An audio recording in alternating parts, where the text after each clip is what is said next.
Welcome to the She Heals the World talk show with Dr. S, the place to hear stories of heart-driven women creatively living free. Our episodes highlight conversations and insights that support the values of self-care, creative and personal freedom, slower living, happiness, health, and wellness to help you live your absolute best life. To be a part of the movement and join the conversation, step inside our free Facebook group, She Heals the World, and say hello. It brings me great joy to bring you our next episode. Hey there, gorgeous. Thanks for listening to today's show. So if you have ever wondered what it takes to build a brick and mortar restaurant, you're going to want to listen in to today's episode. I have Emma Ryan, who is a wellness coach, and she's also the owner of Plant, a plant-based restaurant in Oklahoma, coming on the show to talk to us all about what it takes to build a brick and mortar startup. She's going to go through the nuts and bolts of what she did and how she got launched. She also shares her story about being a wellness coach. And now that her coaching practice is on a wait list, she talks you through how she got to that level and what's next for her. You are not going to want to miss this episode today. I am so glad that you're tuning in. She's coming up soon. Emma, welcome to the show. Yay, thank you. So excited to be here. How did you get started with the coaching? Let's start there. So, I'm trying to decide where to start. So I guess the first place is I was always into like cooking and nutrition my entire life. My dad was a chef like when he was my age. He had a catering company when he was 25. And so just growing up, I was always around food. I was always around he was also in like the nutrition supplement world. So I grew up a lot around food and nutrition, and I always thought I was doing everything right, as everyone probably does when they're young. And I was very, very sick. So I had cancer at the age of 20. And then I also had a lot of autoimmune conditions starting at the age of 15. And food was a lifestyle, and I had never put the two together. Like I had never realized that the food I put in my body is affecting how I feel. And I had a friend of mine one time in high school actually who said, I think you should maybe think about changing your diet. And those words like blew my mind because I was like, why would I do that? It made no sense to me. But then after I let the idea kind of linger. And a few days later, I decided that I was going to go completely plant-based for a year. And I was just going to give it a try. And after 7 days, I felt better than I had ever felt in my entire life. Wow. And I knew that I was onto something, and I didn't understand why. But then I just started studying and reading and watching videos and doing everything I could because I wanted to understand.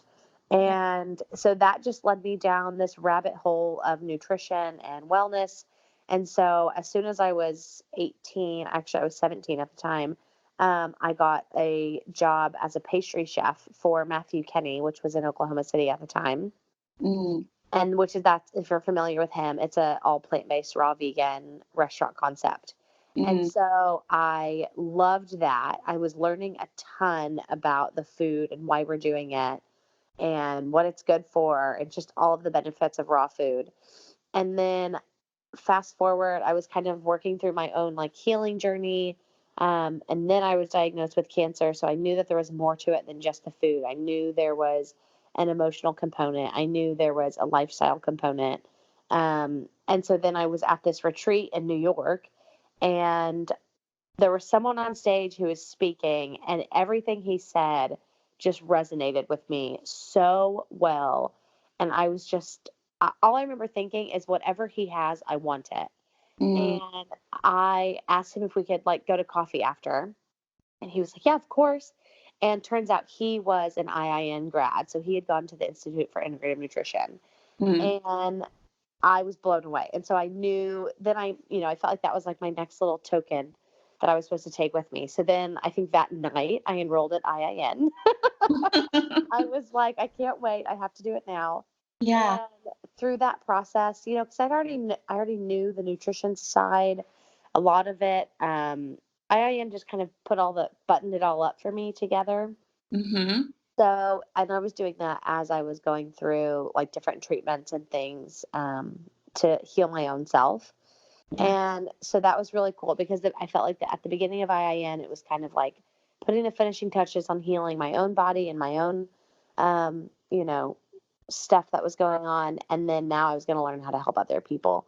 And so as soon as I graduated from IIN, which was probably 4 years ago, is when I started my coaching business. And that has been the biggest gift. I mean, it's the most rewarding thing, as a lot of you guys probably know, especially because a lot of you listening to this are also probably wellness coaches or health coaches, is that you just can't get better than helping someone else like reach their fullest potential. Yeah. So I absolutely love being able to hold someone's hand as they go through similar situations that I was in at one point where I felt like I had no one to turn to. Mm. Um, yeah, so that's been an incredibly rewarding experience, and we've grown a lot. I have another health coach who works with me now, and so we're able to help more people, and we do some online programs and different group programs as well. Mm. But the majority of it is definitely individual based for 6 to 12 months at a time. Nice.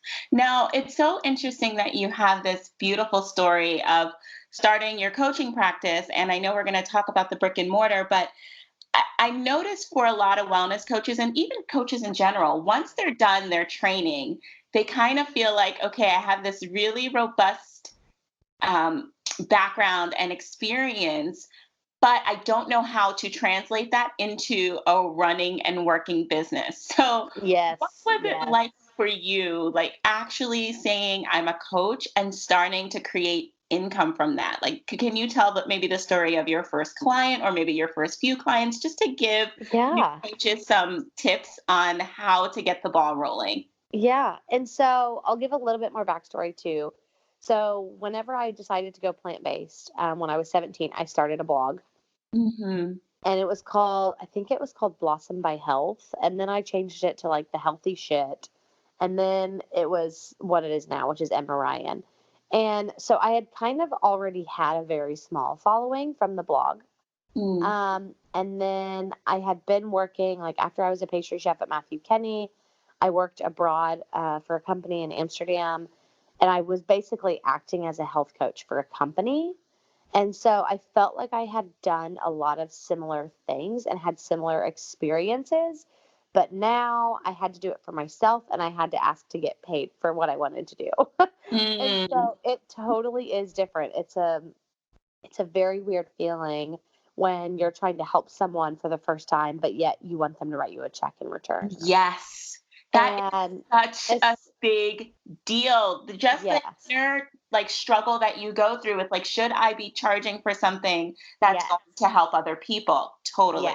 And I've even had, I mean, don't get me wrong, I have had, I had a few people in my early beginning stages who just thought that that was wrong. Not Mm. clients, like peers, definitely not clients, Mm. peers, who were Yeah. like, wait, you're going to help people but charge them that much money for it?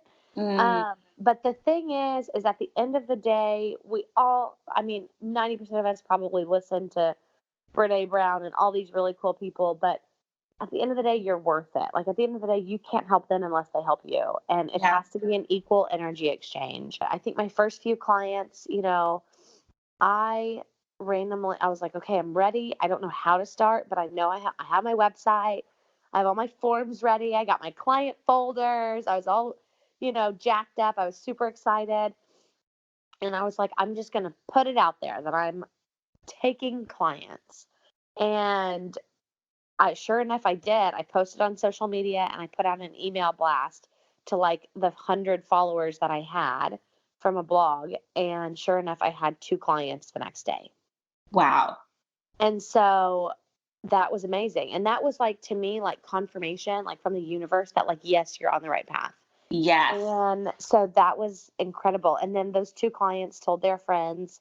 And, a couple months later, I had 2 more clients. And then you post, success stories and you get 2 more. And so, of course, there's slow times and there's busy times. And the first year or two is just kind of crazy because you never know what you're doing. You never know what to expect. You question everything. Yeah. Um, And that's just the fun part of it, I guess. Looking back, it's like it was just fun and wild, and that's what business, entrepreneurship takes. Yeah. So when did you know you were ready to hire an assistant? Well, not really an assistant, but a co-coach to also Um, handle the client demand?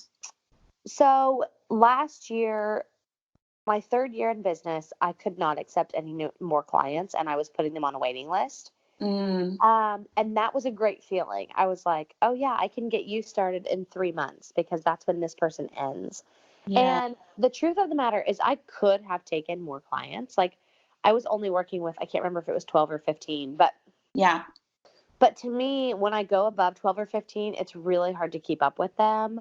Yeah. It's hard to remember their names. It's hard to remember what food allergies each person has or what the kid's name is. I mean, and my coaching is so personal that I want to know those things because that's Yeah. part of what works for me.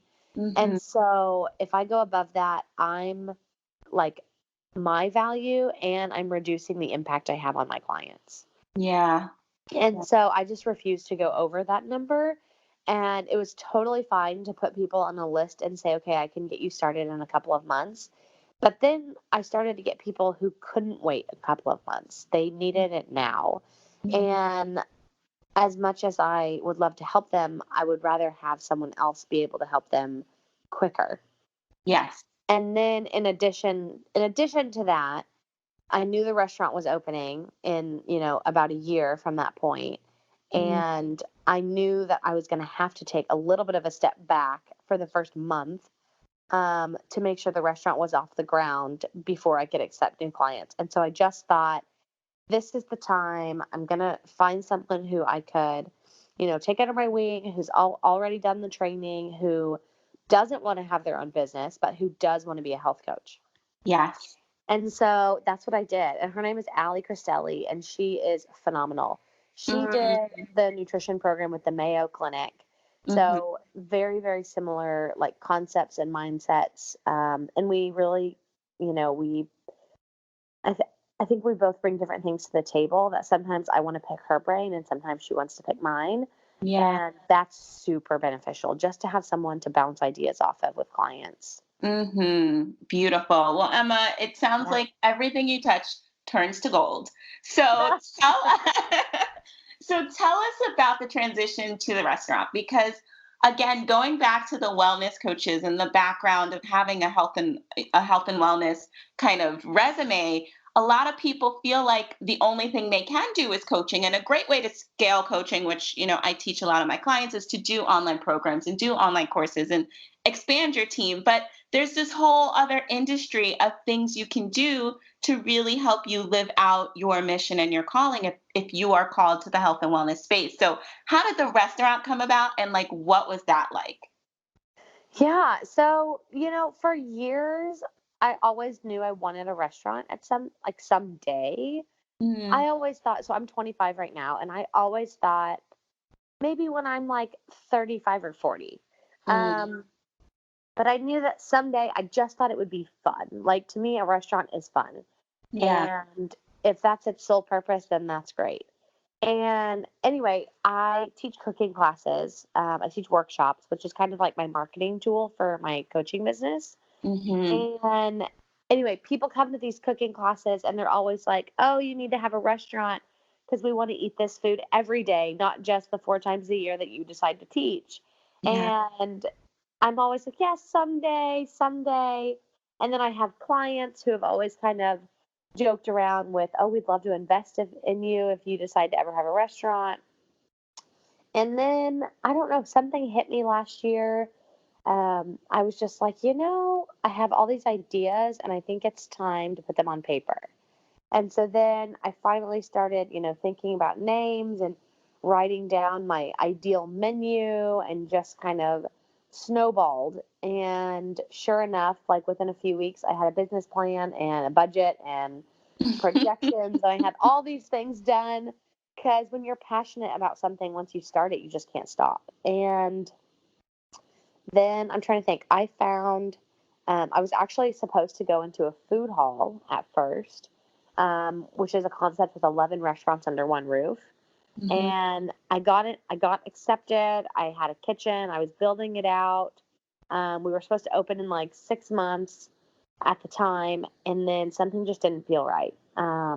It was a very interesting kind of process that I went through because I was so excited to open this concept, and I had the space, and I had the plans, and I had all the things ready to go, and something was just not right. And I didn't know if it was fear or if it was just like I wasn't supposed to do this, but I knew in my gut I was not supposed to open up in that space. Mm. And sure enough, I pulled out. Like I told them, I can't do this. It's not right. Never mind. I'm not opening. And the next day, the perfect location became available on the market. Wow. And it was the most random thing because I had a friend of mine who were more like acquaintances. And he called me, and no one even knew that I had decided not to open in the original location. And so, because the community already knew, I was on news channels, it was in a newspaper. I mean, it had already been highly promoted, and Mm. then I was taking it back. Just And kidding. I'm like, JK, not quite ready. Need some time. And I was worried about what are people going to think? Do they think I don't have my shit together? Do they think it's not Yes. working? Yeah. But really, it was just a gut feeling. And anyway, my friend called and said, Emma, this space downtown is available. It has your name written on it. Like, you have got to go see it today. And I went and saw it, and I think I signed a lease the next day. And then we started construction, and now we're open. And so it took us about 4 months with construction to open. So I delayed my Congratulations. opening a few months, but it's the perfect location. It's the best space. It fits the brand. It's Mm-hmm. everything I envisioned and more. Yeah. And I think what I can say on that is coming from a coaching background where we're service industry based, the business mindset does not always have to be there, to be honest, with coaching. Mm-hmm. Um, it does to an extent, but not like it does with a restaurant, in my opinion. And so, even though I have learned a lot and I've had to learn a lot on the business side in terms of, financials and budgets and estimates and build outs and all these things that go into your first brick and mortar, which I'm happy to dive into, Yeah. there's you're still a person and you still know how to follow your intuition. Mm. Because I think a lot of people who were purely business minded would not have made the decision to stop what they were doing and open somewhere else. Yes. And so that to me is like a key point of why I think this works is, for someone like myself who's truly not all that business minded, I can be when I need to be. But because I was able to follow my intuition and my gut and listen to what, my heart was saying, I was able to open something better than I ever expected versus following the original plan and sticking to what I said I was originally going to do. Yeah, I love that you made that point, and I feel like that point can be such a game changer for so many people. I can't even tell you how many calls I get on, and folks are like, "Well, you just tell me what to do. Like, tell me Yeah. where to go." And I'm like, "My darling, this is your journey. This is your calling. I can tell you what worked for me. I can give you the guide, but this is about you empowering and knowing yourself and being able to trust yourself so that you make the right decisions for your work. And like Right. without that, you will never be able to do anything. And so I feel like that is just such an important piece that people really need to think about. How do you build trust within yourself? How do you strengthen your intuition? How do you start to know that like your heart is guiding you towards your greatest purpose? You just got to listen. So Right. that, yeah, super, super helpful, Emma. And so I know you're going to give us some tips on how like to open a brick and mortar, and we don't have to go into the weeds too much, but I really want the women who are thinking about using their coaching certification in a different way or kind of dabbling into more of the traditional pathways in business. Since you have a background that's similar to theirs, I'm just wondering if you could give us some tips on things that they may need to know going into this whole brick and mortar venture. Yeah. Yeah. Okay. So let's see. I'm going to make like a little bullet point list here. Yes, that'd Um, be great. Step one is to find a really good attorney. Yes. Because I truthfully, my attorney, I feel like helped guide my entire process, Yeah. which may or may not be normal, but I didn't know where to start. I was sitting here with a menu, a idea, a restaurant name, and a wish, like a dream. And I was like, okay, where do I start? Yeah. And I had a friend of mine who owned a business, and she said, here, call my attorney. He's the best. He works with small businesses, he works with startups. He knows all about brick and mortars and opening businesses and all these things. So I called him, and he was like, okay, great. He's like, so what are your goals? He like truly sat with me and went through what I was hoping to achieve and said, okay, well, your first step is to find, to put together your projections, to put together your budget, to put together how much is this business going to cost you to start? How much money do you need from investors versus how much are you going to put into the table versus how much of a loan do you maybe need? Hmm. And so that was like step one for me was to find a good attorney. Step two was to really get my financials in place. So to figure out exactly what I wanted, how much was it going to cost? Where is the money going to come from? Whether it's yourself, investors, a loan, whatever it is, where are you going to get the money? Or where do you hope to get the money? Because you might not have it at the time. And then, in that process, because I had to know how much money I needed, I had to find a contractor who could give me an estimate on the build out that I wanted, Mm-hmm. and so you had to do that. I had to get in touch with an architect to give me an estimate on my design. I had to get in touch with all of these different people, all the equipment companies to give me an estimate on the kitchen equipment that I needed. Um, so I had to do all of these steps to build the financial projections and budgets that I needed to move forward. Yeah. So just that one step of getting all the budgets in place, you're going to get 20 things done because you have to contact all of your other vendors. So whether if it's a restaurant, like for me, it's, mainly the build out, the architect, the design, the interior furnishings, and the kitchen equipment, and then your staff.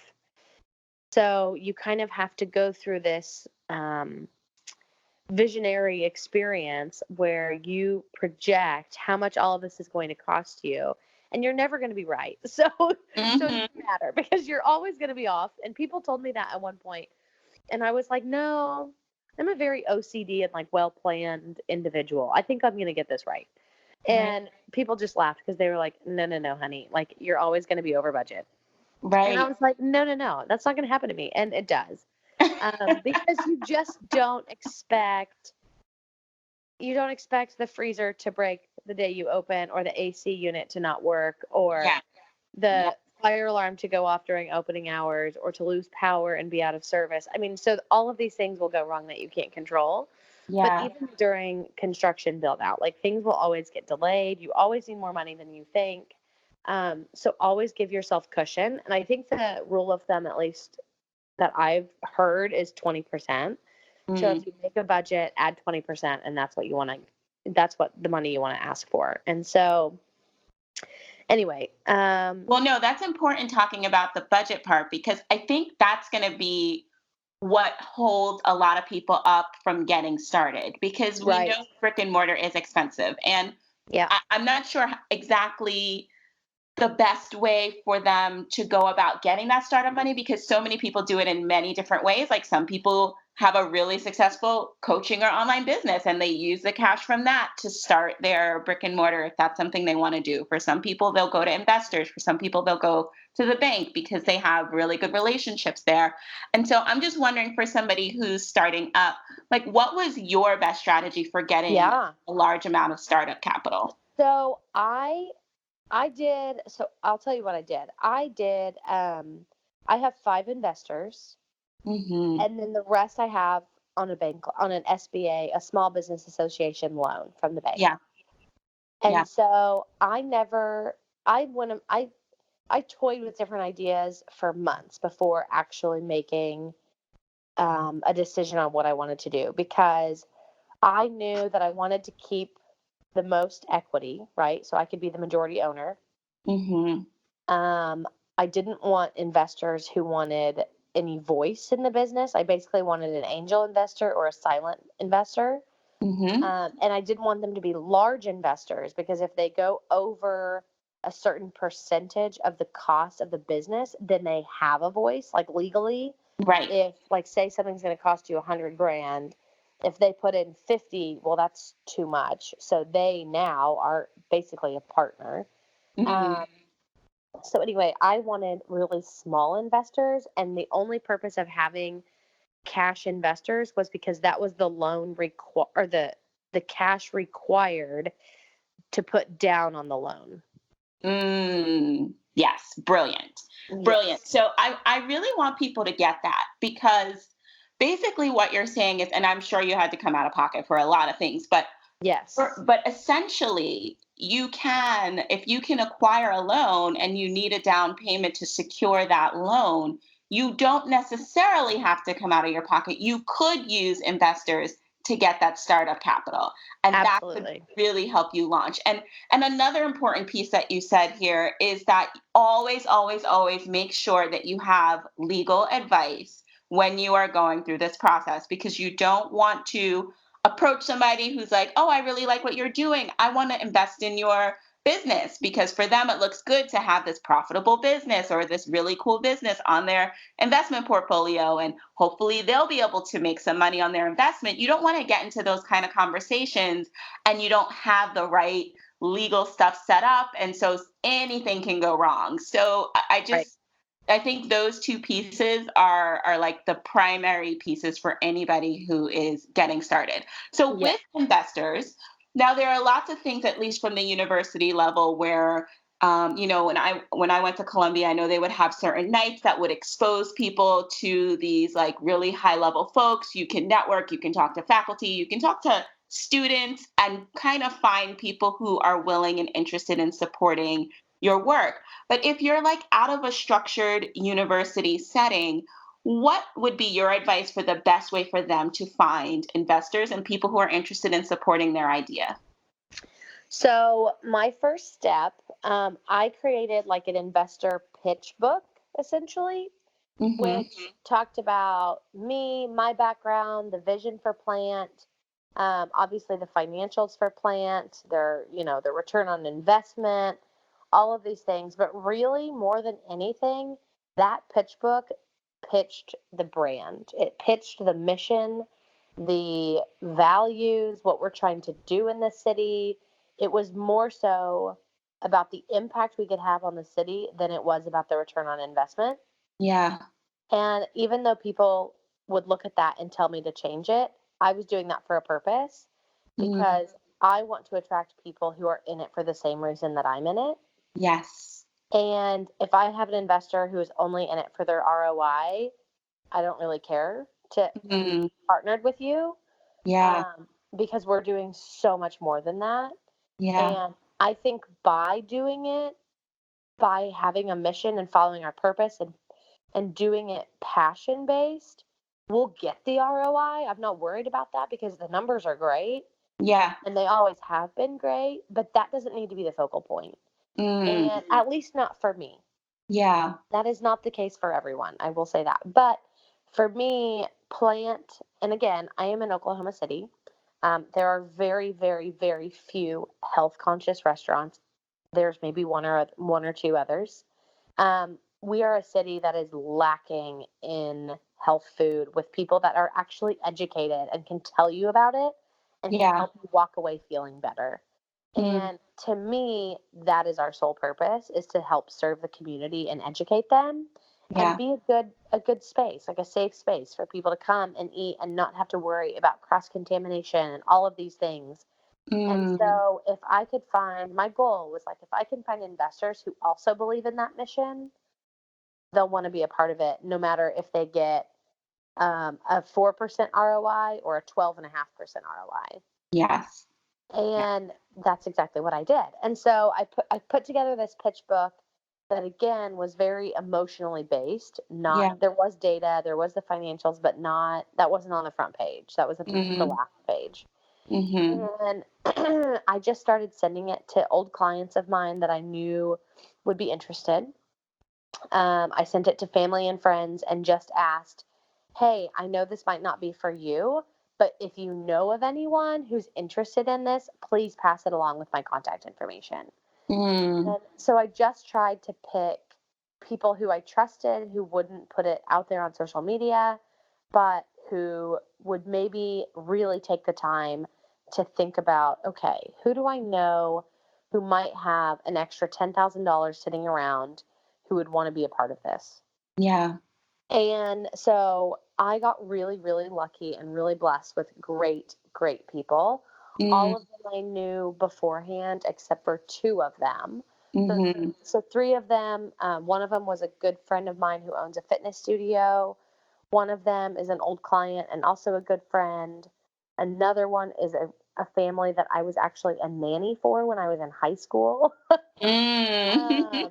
So like really old time friends, and Yes. then the other two were friends of friends. Like I was introduced to them by friends of mine who owned businesses who they actually invested in other businesses as well.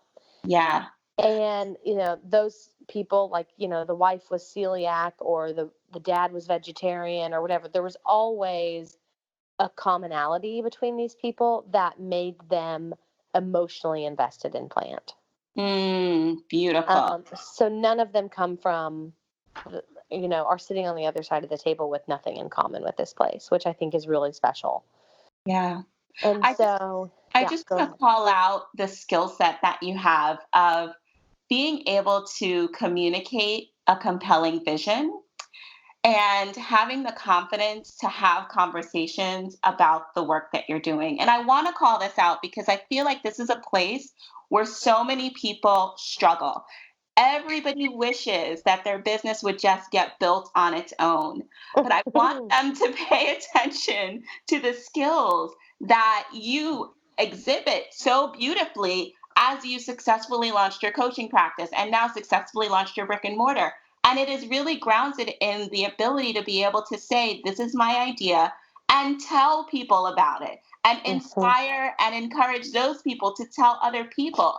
You didn't just kind of sit around and wait for the clients to come to you. You went out there, you looked for clients, you talked to people, you let them know what you were doing. And the same thing with your brick and mortar business. You had a vision, you were inspired, you put something together, you talked to people, you asked those people to tell other people. Now you have investors, then you're going to have customers. And so it's so simple when we talk it through, but it is Yeah. really where a lot of women get really nervous because they're not confident in themselves or confident in their work. And so they don't talk about it. And if they don't Right. talk about it, it doesn't go anywhere. So Yeah. I just 100%. wanted to really highlight that because I think it's a place where a lot of people fall. Yeah. Well, thank you. Yeah. I Yeah. totally agree, though. Yeah. So, what other few tips do you have for us? I mean, you talked about the financials, you talked about the investors, you talked about kind of getting started with the vision and your legal team. Anything else now that this is so fresh that, at a high level, you can kind of tell people so that they know what to expect in this kind of journey? Well, I mean, I would just tell you to expect chaos. I Hopefully. in a very positive way. I mean that so sincerely. Mm, It is the wildest thing you will experience, but it is also so fun. I don't have kids, so I can't relate it to like being a mother, yeah. but part of me feels like it's got to be kind of similar Mm, because you have 20,000 things going wrong all at the same time, but yet you're kind of sitting here and you're like, but this is pretty freaking amazing. yeah. Yes. Yes. And Mhm. so it's just funny. But no, I think the main thing people should know if they want to open in brick and mortar is don't give up. Like just keep going. And there's always a way. There's always around the hurdle that you're facing. You just have to ask for it and you have to ask for help. And B, my main lesson through all of this, which I kind of explained earlier, was knowing when to really listen to your gut versus listen to logic. Yeah. Because there might be times, and I wrote a blog post about this, but about like pulling a resistance band. There's a difference between pushing through the uncomfortable and then pushing through something that's really not right. Mm. And really learning to stay in tune with yourself the entire time, even though you're stressed and you're sleep deprived and you can't think clearly, and all of these different things come into play. But knowing how to come back to your center ground and ask yourself, am I pushing through? Am I pulling a resistance band, or am I trying to beat through a brick wall? Yeah. Because there is a difference. And sometimes you just have to turn, like you just have to re-navigate, and that's okay. But it's worth it. It's totally worth it. Yeah. Beautiful, Emma. So I have one more logistical question before we go into if you Yeah. could give yourself any piece of advice, because I totally want to hear your take on that. But I think a lot of folks also get hung up on the recipe part. There are a lot of folks who want to start their own recipe books or their own, restaurants or cafes. And I feel like there's such legality and red tape around, like, I don't want to share my recipes, or what if somebody takes my recipes? And when you're in a restaurant, you have to share them with your cooking staff and with the people who are going to be selling the food and giving the ingredient list to the customers just in case there's an allergy. So, do you have any tips or advice on like how you handle the whole recipe piece of your business? Yeah. No, you are 100% accurate. I mean, yeah, my employees signed a thing saying that they won't share the recipes, but you know, at the end of the day, I truthfully don't worry about it. Yeah. Um, sure, I spent a lot of time and a lot of years training and creating and all of these things to have all the recipes we have. But, at the end of the day, if someone wants to learn and make them at home, they're going to. Right. Um, Recipes are out there. I mean, truth be told, some of the recipes that are on my restaurant menu are already on my website, and they've Mm. been on my website, which is a free website for recipes and blogs and all sorts of stuff, for Yeah. years. And yet people still come to the restaurant and they're like, "How do you make this?" And I'm like laughing inside because they're like people I've known for years. And I'm like, the recipe has been there the entire time. Right, right. It's not a huge But secret, right? yeah, like to me, it's like, I mean, it's not that big of a deal, but I, I don't know. I mean, people are going to come back because we all think, oh, we want the recipe and then we're not going to have to eat out. But that's not the world we live in. We live in a convenience based world where people Yeah. are busy and they're going to come back to your restaurant whether they have the recipe at home or not. Right, right. And also, if you Googled, like, let's think. Okay, so I have this one salad dressing that everyone's like, oh my gosh, I've got to have this. I've got to bottle this and sell it. And I'm not going to. But if they were to search a similar title on Google, I'm sure they're going to find a recipe that's like maybe one ingredient is different, but it's going to be 99% close to the one that I have because that's just how many recipes are out there, right? Yes, And yes. so, even if you think you have like the most perfect, simple, or perfect, recipe that's going to make you a millionaire, like I would just tell you that probably don't bank on it as much because people are going to find recipes. That was the best advice of the show. Just don't be on it. Do your thing, focus on other stuff. I mean, it could happen, but it's very rare. So just keep moving forward. I focus more on, okay, yes, the food is delicious, but more than that, like what are our people like? How's the customer service? What is Yes, the customer experience as soon as they walk in the door? Do they learn something? Are they inspired by something? What's yes, going to get them to come back other than the food? Because there has to be more than just the food. yes, yes. And Beautiful, Emma. so, yeah, for me, it's like you can love your recipes all day long, but they're not going to be the only thing to your business. Did your attorney make you patent all of them, or were you okay with just using the ones from your blog and like letting your business run from that? I mean, obviously with your non-disclosures, but were you Yeah. okay with sharing them? Yeah, absolutely. Yeah, I did not patent any of them. That's good. That's good. And I only ask that because again, with legal costs for women who are Right. starting up, to think about having to like trademark and patent every single thing, I'm Right. sure would be a nightmare and a whole lot of money. Right. So that is Right. another way, where Well, you can not and save costs, but you may not need to do that. right. And like in today's world, so at the end of the day, you want to essentially people are patenting recipes or whatever, um, because if the business, you have to, I mean, realistically, you have to look at your business as if you were to sell your business, is it sellable? How much could Right. I sell it for in 10 years? Right. Not that anyone, I mean, I never in a million years would think about selling plant, at least not in this day in my life. But Yeah. I know that that's how I have to look at the business. And so, but at the end of the day, right now, restaurants go for sale all the time. And all of those original recipes that they worked so hard on and spent hours and tons of dollars patenting get thrown in the trash. Yeah. Because if a new buyer comes in or a new chef comes in, those recipes aren't worth anything because they don't care. They want to start their own. Mm. And so to me, there's not a financial return or a purpose of spending money patenting recipes that aren't going to be worth anything at the end of the day. Mm-hmm. In Wow. my opinion, maybe in Yeah. another situation it would be worth something, but for me, I can hand them over and someone could choose to use them or not. Yes, yes. Emma, you are like a wealth of knowledge and experience and advice, and I'm sure you have saved a lot of people a lot of time just by telling your story here. So thank you so much for coming on the show. If you Yes. could give your 10-year younger self any piece of advice, what would it be? You know, I think just to always believe in yourself. Like never doubt what you're capable of because we live in a world where you can tell your wildest dreams to your best friend and they might look at you and say, "Really?" Hmm. And that's just the world we live in. And the truth is no one knows what you're capable of but you.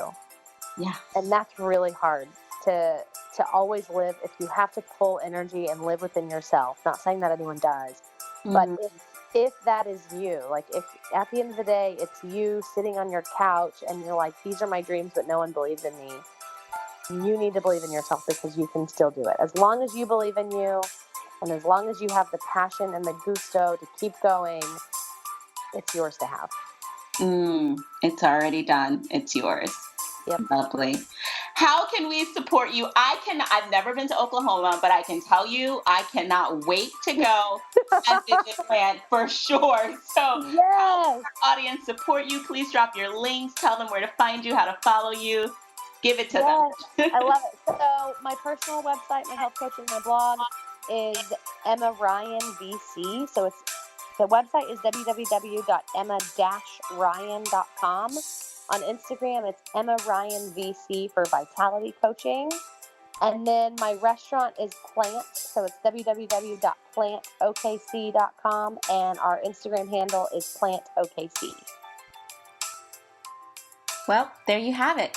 Thanks so much for listening to the show today. And as always, for more resources as you continue to live out your beautiful mission of healing the world and grow your beautiful business, you can head to www.shehealstheworld.com/freebie to see what new resources I have in store for you. Thanks for listening. Tell a friend, and I can't wait to see you at the next episode.